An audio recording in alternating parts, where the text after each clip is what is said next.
Relationship Seminar. Oh, I'm live. Hi, YouTube. It's Dr. Wendy Walsh. You are in the studios of iHeartRadio in Los Angeles, California.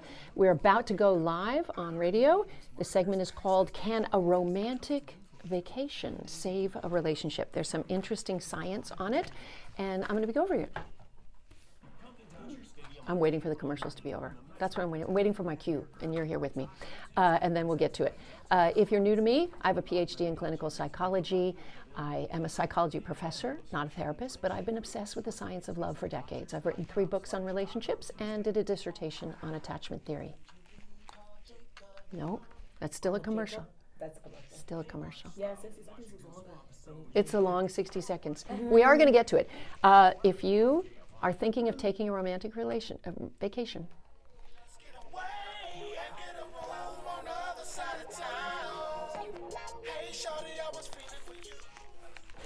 KFI AM 640, you have Dr. Wendy Walsh with you. This is the Dr. Wendy Walsh Show. If you're a YouTuber, come on over. I'm live on YouTube right now. Come on in the studio with us. Just go to Dr. Wendy Walsh on YouTube. See my channel. Hey, so it's really common that taking a romantic vacation can actually boost your relationship. It worked for me in January. My boyfriend Julio and I went to Dominican Republic actually to see his ailing dad. However, we also took some time away from our kids, our adult kids. Remember, we'd just come off that Christmas where every competing emotional interests of 4 young adult humans, it was tragic. Anyway, so we go to the Dominican Republic. By the way, apparently when you're from Dominican Republic, you don't go to the beach. So my friends were pretty shocked that I went to Dominican Republic for a week and I never saw the ocean or a beach. It felt like New York City and Santo Domingo, but it was fun. And they had great restaurants. Anyway, it worked for us, right? We had time to reconnect, time to be alone. It was a good thing. So researchers from Texas A&M University did a meta-analysis. They looked at all the research out there on whether it's worth it to do a romantic weekend away or if your relationship's in the doldrums. And they found that for the most part, it does work. Quote, time allotted for family bonding is decreasing. So, likely attributed to increased career demands and changing family structures. So basically, they found that having a vacation can actually strengthen a couple's bond. And here are some of the reasons why. Again, not for all couples and not all the time. I'll explain. Research has shown that shared leisure activities are highly correlated with feelings of well-being. Of course, if you got a best friend and you're doing something you like to do, of course, right? In our daily routines, we are just too busy. And when you have that time alone, you can dedicate it to your relationship. You know, you go to a resort somewhere, you spend the day at the beach, work out at the gym, get all dressed up for dinner, and you just focus on being together and talking, right? Travel in general is highly correlated with positive emotions, right? So basically the thinking is that planning a trip, carrying out that trip, gives you feelings of hope and enthusiasm and well-being, and that naturally affects how you relate to others, right? If you're in a good mood. Going on a trip is a time to improve your communication. You're not being interrupted all day long. I hope you're not checking your phone. I hope when you go on vacation, it's to go on vacation. So you'll be able to not be interrupted by everybody else. And also getting out of a routine is very good for relationships. Now, here's when going on a trip will not help your relationship. If your relationship is in a deep crisis, you might have like a relative reprieve for a few days, but when you get home, the same problems are going to be there, right? So I have to tell you this story.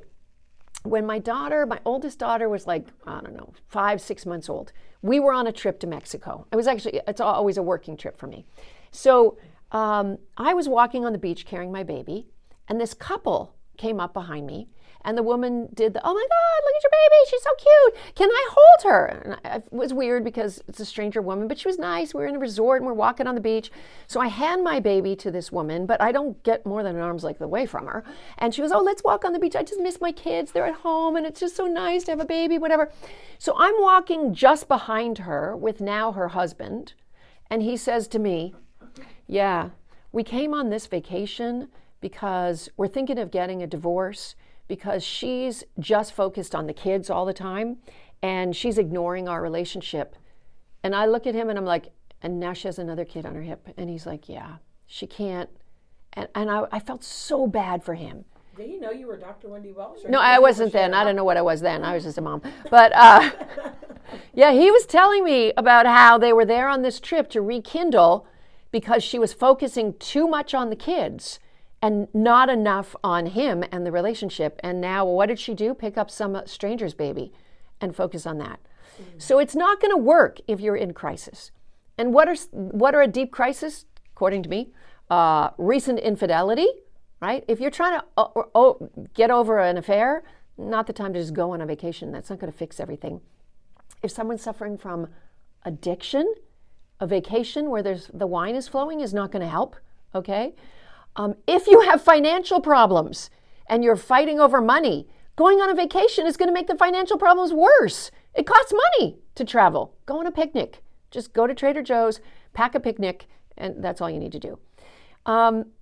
If your partnership has serious problems being thrown together in a new destination without the possibility of distancing, could be a bad situation, right? You might need your own space.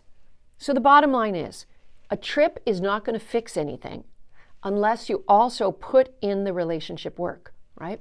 And that means therapy, etc. However, if the problem in your relationship has been that both of you are just too busy and you haven't had time for each other, then that's a good time. I also want to say this about romantic travel. Let's say you're in a new relationship, and let's say you're thinking, maybe not too new. I mean, we're not talking about third date stuff. We're talking about 6 months to a year. And you're thinking of, making this official or moving in together or something. Travel is the best litmus test for your relationship. Go on a trip. See what it's like when one of you eats bad food and you're sharing a hotel room together, okay? See what it's like when the airline loses your ticket and you're not in the right seat, and who takes a tantrum because they're overtired because of the jet lag? I mean, really, you can really determine whether somebody can handle the stresses of life by going on a travel, especially extreme travel. Go somewhere far away where nobody speaks the language and you're out in the wilds. Let's see how you survive. But if you're in a regular run-of-the-mill relationship and you need a little romantic boost, it could be good, but not if you're in crisis. When we come back, myths about love that everyone needs to unlearn. I promise you, most people in our culture believe the things that I'm going to tell you, and I'm going to tell you that you're all wrong when we come back. You are listening to the Dr. Wendy Walsh Show. We're live everywhere on the iHeartRadio app. Right now, let's go to the 24-hour KFI newsroom and Mark Ronner. Okay, TikTok. No, YouTube. Sorry. Hi, YouTube. See you next time. I'm here on the iHeartRadio app from 7 to 9 p.m. Pacific time every Sunday. See you next time. In a statement today, he called gun violence outrageous and unacceptable while slamming Republican lawmakers. Now we gotta go to the TikToker. And 1 year after Pete Davidson